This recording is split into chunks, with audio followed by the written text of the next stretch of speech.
ये हमारी वैष्णो देवी यात्रा की फर्स्ट वीडियो है, यानी कि पहला पार्ट है। पूरी इन्फॉर्मेशन के लिए आपको के सारे पार्ट्स देखने पड़ेंगे जो जल्दी आने वाले हैं। तो गाइस यहाँ पर आरटीपीसीआर की चेकिंग हो रही है और फिलहाल हमारे पास आरटीपीसीआर की रिपोर्ट थी तो हमने अपनी दिखा दी। तो ऑनलाइन ही दिखाई है, हालांकि नेट नहीं चल रहा, लेकिन हमने पीडीएफ डाउनलोड करके तब दिखाई है। ज़रूरी नहीं कि आप प्रिंट करके ही लाओ, और आपके पास स्क्रीनशॉट भी है तब भी आप यहाँ पर आराम से दिखा सकते हो। कटरा रेलवे स्टेशन से हमारा सफ़र शुरू होता है और ये स्टेशन पहाड़ों की गोद में बसा हुआ है, तो इसकी सुंदरता तो भाई देखते ही बनती है। तो स्टेशन से उतरते ही हमने एक रूम लिया जहाँ पर हम फ्रेश वगैरह हुए। उसके बाद हमने अपना सामान उठाया और हम चलते बने ऊपर की तरफ, यानी कि चढ़ाई की तरफ अपनी यात्रा करने के लिए। रूम काफ़ी ठीक ठाक था, बट सर्विस इतनी अच्छी नहीं लगी, उसके लिए एक सेपरेट वीडियो बनाऊंगा मैं। तो गाइस अभी 9:30 हो रहे हैं, 9:30 सुबह के, और अभी हम यहाँ से चेकआउट कर रहे हैं, ये कहें, या फिर हम निकल रहे हैं यात्रा के लिए, वैष्णो देवी माता के दर्शन के लिए। अभी फ़िलहाल हम यहाँ से चढ़ाई स्टार्ट करने वाले हैं। जो ये होटल वाले हैं, बराबर में होटल है हमारा, तो इनकी ही एक जो गाड़ी है, वाहन है, व्हीकल है, वो हमें छोड़ के आएगा वहाँ तक, बाढ़ गंगा तक जहाँ चढ़ाई शुरू होती है। उसके बाद हमारी चढ़ाई शुरू होगी। रास्ते भर जितनी भी अपडेट्स हैं, कितना टाइम लगा, रास्ते में क्या क्या चीज़ें मिली, क्या नहीं मिला, वो सब आपको देखने के लिए मिलेगा ही, और मैं आपको डिटेल से बताऊँगा यहाँ पर। चलिए पूरी जर्नी को शुरू करते हैं, देखें माता वैष्णो देवी का नाम। तो बोलिए जय माता दी। वैसे तो मैं इस ब्लॉग में पूरी इन्फॉर्मेशन आपको प्रोवाइड करने की कोशिश करूंगा, फिर भी अगर कोई डाउट है आपके मन में, कोई इन्फॉर्मेशन आप लेना चाहते हैं, तो आप नीचे कमेंट बॉक्स में ड्रॉप कर सकते हैं। बट नेक्स्ट पार्ट आएंगे, उसमें मैं जो आपकी क्वेरीज़ हैं वो सॉल्व कर दूंगा। तो ये हमारा बाणगंगा का एंट्री पॉइंट है। यहाँ पर आपकी हल्की फुल्की चेकिंग होगी, इतनी ज़्यादा वो हार्ड तो होती नहीं है। आप मोबाइल्स वगैरह, पावर बैंक वगैरह, कैमरेज वगैरह ले जा सकते हैं, क्योंकि ले जाते हैं लोग, बट कैमरा अलाउ नहीं है, बट फिर भी यहाँ से लोग ले जाते हैं। तो ऐसे में इतना बड़ा इशू नहीं है, आप आराम से यहाँ पर आ सकते हैं। तो गाइस चलते चलते हम फिलहाल बाण गंगा पर आ चुके हैं, और यहाँ पर काफ़ी लोग स्नान कर रहे हैं, आप देख सकते हैं मेरे पीछे की तरफ। और अभी फ़िलहाल मैं तो होटल से ही नहा के निकला था, मैंने हल्का सा मुँह हाथ धुल लिया है, लेकिन बारिश आ चुकी है। अभी देखते हैं कहीं ठिकाना रुकने का, फिर चलते हैं आगे और बढ़ते हैं। ये जो रास्ता आपको ये दिख रहा है, न्यू ताराकोटे मार्ग, इससे हम उतरने की सोच रहे हैं, पर फिलहाल जो चढ़ाई हम करेंगे वो हम पुराने वाले रास्ते से करेंगे। ऐसे करने से हमारे दोनों रास्ते कवर हो जाएंगे, नया भी और पुराना भी। तो ये काफ़ी अच्छी चीज़ रहेगी, दोनों रास्तों का एक्सपीरियंस मिल जाएगा। बट एक बात कहने वाली है यार, कि भीड़ बहुत ज़्यादा है। सितंबर के महीने में भी इतनी ज़्यादा भीड़ तो मुझे जनवरी के टाइम में नहीं मिली थी, जब हम जनवरी के आसपास आए थे। तो ये बाणगंगा जी है हमारी। स्टार्टिंग के 1-1.5 किलोमीटर में शॉप ही शॉप हैं, और स्पेशली स्टूडियो बहुत ज़्यादा हैं, जहाँ पर लोग तरह तरह के फ़ोटोज़ क्लिक करवाते रहते हैं। दोस्तों बाणगंगा को पार करने के बाद बारिश बहुत तेज हो गई है, तो हमने सोचा कि थोड़ा बहुत यहाँ पर बैठ करके चाय पी जाए, एक टी ब्रेक लिया जाए। आप एक बार चाय का कलर देखिए, क्या कलर है। केवल 10 रुपीज़ की चाय है और टेस्ट लाजवाब है। 13 किलोमीटर के सफ़र को तय करने के लिए आप घोड़े का सहारा ले सकते हैं, पालकी का सहारा ले सकते हैं, तो ये सब चीज़ें आपको अवेलेबल हो जाएंगी। बट मैं फिर भी यही कहूँगा कि अगर आप दर्शन करने आते हैं तो मैं ये रिकमेंड करूँगा कि अगर आप कैपेबल हैं चलने के लिए तो पद यात्रा ही करिए, उसका एक अपना अलग ही मज़ा है। और जो नया एक्सपीरियंस आपको मिलता है दर्शन करने के लिए, तो एक तरह से आपकी तपस्या भी हो जाती है पैदल चलते चलते। तो बाणगंगा से निकल के जो हमने चाय पी थी, चाय का टेस्ट काफ़ी सही था, और जो प्राइस वगैरह वो भी काफ़ी ज़्यादा नहीं था, केवल 10 रुपीज़ पर था, तो इतनी ज़्यादा मतलब कॉस्टली नहीं है। अगर आपके साथ छोटे बच्चे हैं, परेशान कर रहे हैं, तो उनके लिए बेबी ट्रॉलीज अवेलेबल हैं, आप उनको भी यहाँ से ले सकते हैं, जिनका रेट मैंने पता किया तो केवल 510 रुपये है, तो ज़्यादा महंगा भी नहीं है। आप आराम से इसको लेकर के बच्चे को बिठा सकते हैं और आराम से आप अपना ट्रैवल जो है बड़े ही आराम से कर सकते हैं। कुछ लोग ये पूछते हैं कि चढ़ाई किस टाइप की है, बस चढ़ाई इतनी खड़ी नहीं है, आप आराम से यहाँ पर सफ़र कर सकते हैं, ट्रैवल कर सकते हैं। छोटे बच्चे से लेकर के 50 साल के, 60 साल के लोग मैंने यहाँ पर आराम से चढ़ाई करते हुए देखे हैं। बस ये है कि आप आराम से चलिए, रुक रुक कर चलिए, बट आपको पता ही है कि विश्वास में कितनी ताकत होती है, तो आप आराम से इस सफ़र को तय कर लेंगे। चरण पादुका जी का जो मंदिर है वो आ चुका है। ये मंदिर यहाँ पर इसलिए फेमस है क्योंकि जब वैष्णो देवी माता के पीछे भैरव बाबा पड़े हुए थे, वो भाग रही थी, तो वहाँ पर इस जगह पर उन्होंने पीछे मुड़ के देखा था कि भैरव बाबा आ रहे हैं या फिर नहीं आ रहे हैं, तो ये मंदिर उसी की याद में बनाया गया है। गाइस 12:27 हो चुके हैं, और हमें चढ़ाई करते हुए लगभग 3 घंटे हो गए हैं, और अभी हमें पता नहीं हम कितने किलोमीटर आ गए हैं। अबाउट 5 किलोमीटर तक तो हमने चढ़ाई कर ली है, ऐसा मेरा अंदाज़ा है। बट देखते हैं कि हम जल्दी ही कहाँ तक पहुँचते हैं, और मौसम बहुत ख़राब हो रहा है, बारिश इस समय पड़ रही है तो अच्छी बात है कि ऊपर हमारे टीन शेड लगे हुए हैं तो हमें इतना फील नहीं हो रहा, पर जैसे खुले में जाएंगे तो हम भीगेंगे जरूर। पूरा का पूरा रास्ता खूबसूरत नज़ारों से भरा हुआ है। बारिश ने इसको और ज़्यादा सुहावना कर दिया है। नीचे की बस्ती इस टाइप से दिख रही है इस समय। और अभी हम माता वैष्णो देवी के जो श्राइन बोर्ड है उनकी एक ब्रेकफास्ट शॉप पर हैं, जहाँ पर टी और कॉफ़ी वगैरह अवेलेबल है। तो हम फिलहाल टी हमने पिछली बार पी थी, इस बार कॉफ़ी ट्राई करते हैं और देखते हैं कि आखिर कैसा टेस्ट है इसका 10 रुपीज़ में।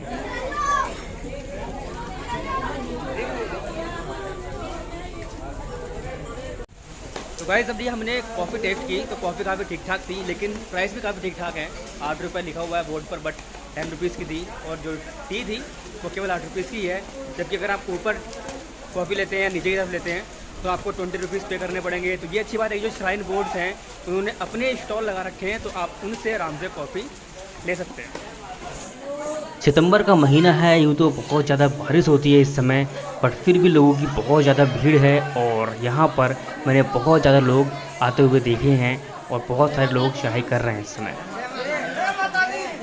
जय माता दी, जय माता दी, जय माता दी।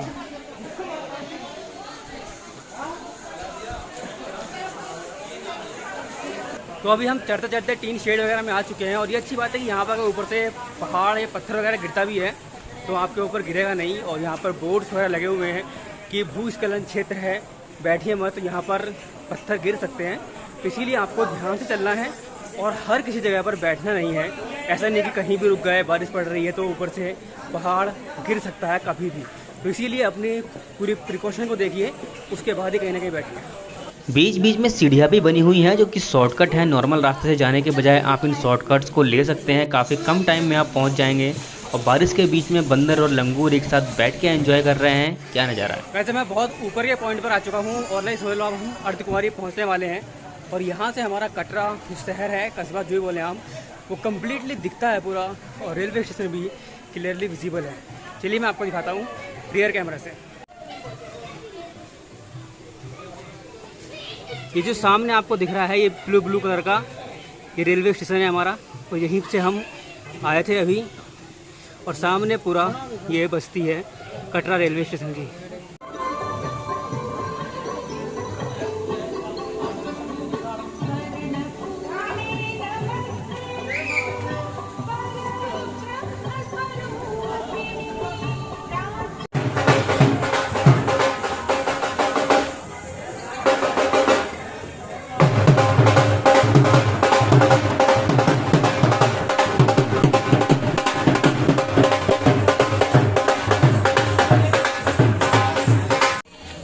पीने के पानी की व्यवस्था पूरी तरीके से अच्छी तरीके से अवेलेबल है। यहाँ पर लगभग हर आधे किलोमीटर पे आपको नॉर्मल गर्म ठंडा पानी सब कुछ मिल जाएगा।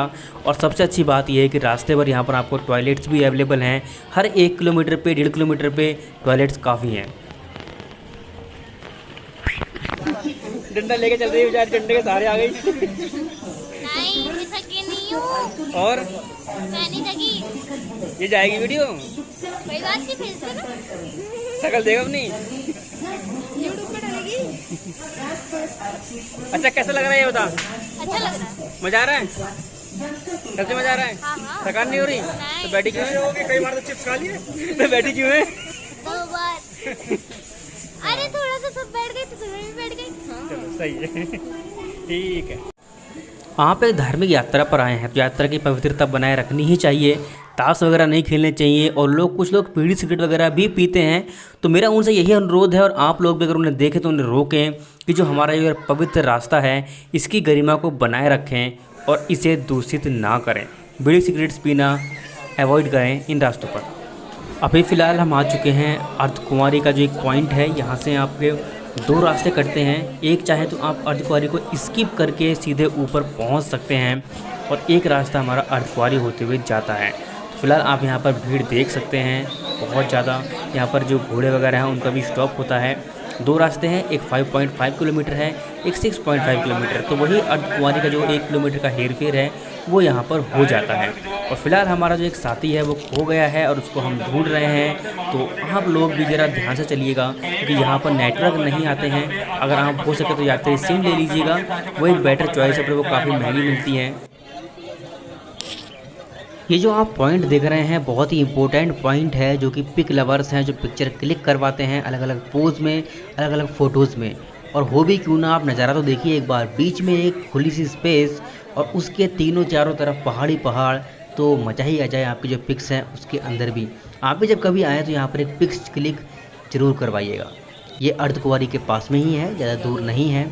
और आप मेरे सामने देख सकते हैं बादल को ट्रैवल करते हुए। ये फीलिंग एक कसम से बता रहा हूँ मैं, गज़ब का अनुभव देती है और एक काफ़ी अच्छा लगता है जब आप बादल की ठंडक महसूस करते हैं। वैष्णो देवी माता में जो यात्रा कर रहे हैं हम, ये बरसात का समय है तो ऐसे में आपको ये नज़ारे देखना आम बात है, बट आम तौर पर ये नहीं मिलते हैं ऐसे नज़ारे, जबकि केदारनाथ बद्रीनाथ में आपको ये नज़ारे मिलते रहते हैं। अभी हम अर्धकुंवारी पे हैं और आप देख सकते हैं कि मेरे चारों तरफ बादल ही बादल है। जी हाँ, बिल्कुल ऐसा लगता है कोहरा हो रहा है, लेकिन असल में ये बादल है। और अभी ये पढ़ के निपटा है और दोबारा से पढ़ने की तैयारी में है, हल्की हल्की बूंदें पड़ रही हैं। तो चलिए फिलहाल थोड़ा सा आराम कर लेते हैं और कोई छत ढूंढते हैं जहाँ पर इस बादल से बचा जा सके। बारिश हो रही है, भले ही गीला गीला हो रहा है हर जगह, लेकिन भाई मौसम मस्त हो रहा है, मज़ा आ गया। अभी हम आ चुके हैं अर्धकुंवारी और यहाँ पर गर्भजून गुफा बहुत ही इंपॉर्टेंट पॉइंट है जिसके लोग दर्शन करते हैं। छोटी सी गुफा है, उसमें से निकलना पड़ता है, गर्भजून की गुफा। इसको यहाँ पर मतलब 9 महीने मैया ने जो बैठ के तपस्या की थी और शक्ति प्राप्त की थी, तो वो ये इसलिए यहाँ पर ये फेमस है। और सामने की तरफ आपको दिख रहे होंगे यहाँ पर काफ़ी स्पेस है और इस तरफ जो बिल्डिंग बनी है आप यहाँ पर रात में ठहर सकते हैं, कंबल वगैरह भी मिलते हैं। गर्भजून की गुफा के दर्शन के लिए आपको यहाँ पर लाइन लगानी पड़ती है, ग्रुप्स में नंबर आता है। तो फिलहाल 480 ग्रुप चल रहा है और हमारा जो नंबर है, यात्रा पर्ची दिखा के आप अपना नंबर ले सकते हैं। हमारा नंबर 655 आया है। तो गाइस अभी हम लोग अर्धकुंवारी से निकल चुके हैं, लेकिन अभी तुम्हारे दर्शन नहीं हुए हैं, पर्ची कटवा ली है हमने। और हमारा जो ग्रुप नंबर है वो 655 है और अभी 480 चल रहा है। तो आप समझ सकते हैं हमारा जो नंबर है बहुत देर में आने वाला है, यानी कि मॉर्निंग तक जब हम दर्शन करके वापस आएंगे तभी हमारा नंबर आएगा, क्योंकि बहुत ज़्यादा आगे है, लगभग 200 का डिफरेंस है।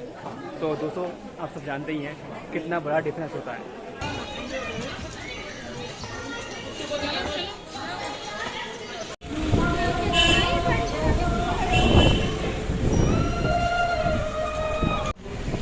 काफ़ी ज़्यादा भीड़ है और लोग अपने सामान को अलग अलग तरीक़ों से ले जा रहे हैं। तो मैं आपसे यही रिकमेंड करूँगा भाई कि सुबह सवेरा यात्रा शुरू करें, अपना सारा सामान नीचे रखें।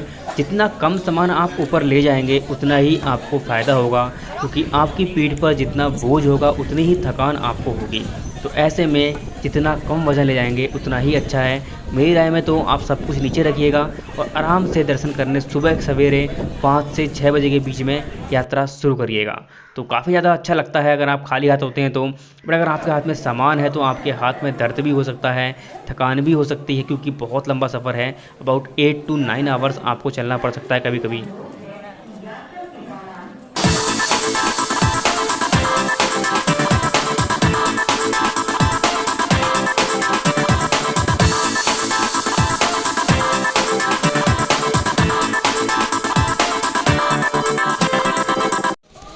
और ये है वैष्णो देवी माता श्राइन बोर्ड का डोसा पॉइंट जो हिमकोटी में है, और यहाँ पर काफ़ी अच्छा डोसा मिलता है। आप चाहे तो टेस्ट कर सकते हैं एक बार। इसके बराबर में ही आपको बैठने की उचित व्यवस्था भी अवेलेबल है और पानी वगैरह भी अवेलेबल है। पूरे रास्ते भर आपको भजन सुनने को मिलेंगे, संगीत सुनने को मिलेगा, तो आपके जो रास्ते की थकान है वो भी कम होती रहती है काफ़ी अच्छी तरीके से। अभी हम यहाँ पर बादलों के बीच में हैं। जी हाँ, आप मेरे पीछे देख रहे होंगे बिल्कुल वाइट वाइट दिख रहा है, तो ये धुंध नहीं है, ये बादल है। और इतने ज़्यादा बादल है कि मैं अपने हाथ पे महसूस कर सकता हूँ उनकी ठंडक। तो आप समझ सकते हैं कि हम किस तरीके से अब बादलों के बीच से घुस के ट्रैवल कर रहे हैं। मतलब यार इन नज़ारों को देख के क्या आपको स्वर्ग जैसी फीलिंग नहीं आ रही? मतलब कि ऐसे पेड़ बादल, जैसे कि पुरानी जो सीरियल्स मूवीज़ होती थी वहाँ पर स्वर्ग में देवी देवता को दिखाया करते थे, कुछ इस टाइप का ही सीन ऐसा रिक्रिएट हो रहा है मन में, और ऐसा लगता है कि बस स्वर्ग में ही हम हैं।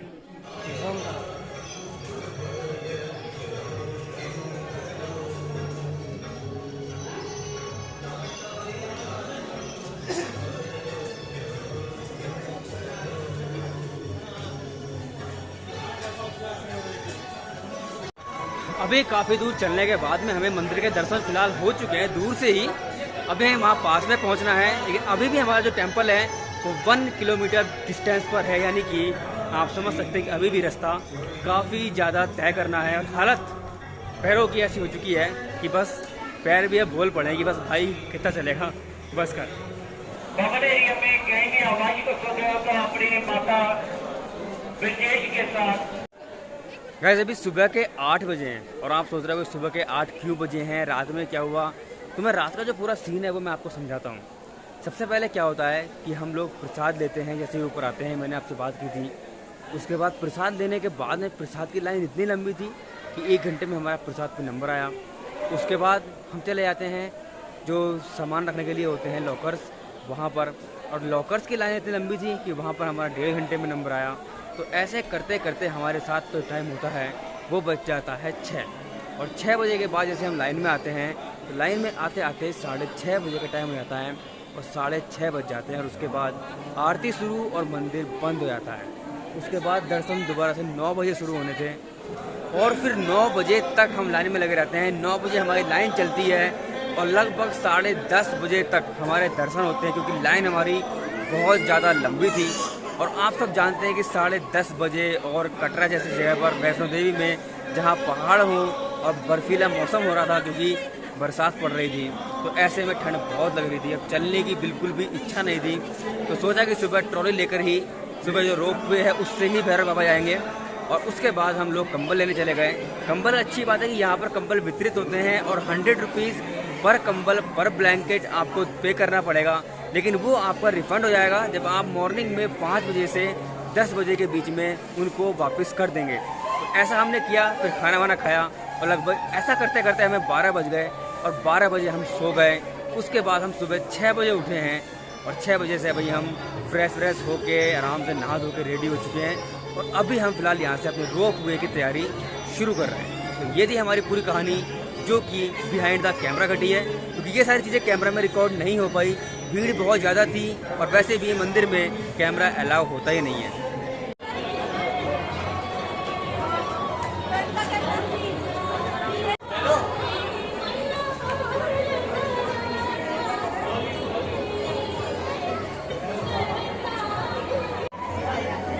अभी सुबह के 8:30 बजे और अभी हम रोप वे की लाइन में लगे हैं। अब देखने वाली बात ये होती है कि हम कब तक आगे टिकट ले पाते हैं और कब तक इसमें चढ़ पाते हैं। जैसा भी होगा वो सब मैं आपको ज़रूर बताऊंगा। अभी देखते हैं थोड़ी देर के बाद। साइड में तुम सही बोल रहा हूँ, साइड चलो लाइन चलाओ। धीरे धीरे धीरे धीरे सब नीचे चलेंगे। वैसे अभी 8:52 हो चुके हैं फिलहाल और अभी हम लगभग टिकट काउंटर के करीब पहुंच चुके हैं। तो ज़्यादा लंबी लाइन तो नहीं लगी, लगभग 1 घंटे के आसपास हमें वेट करना पड़ा है।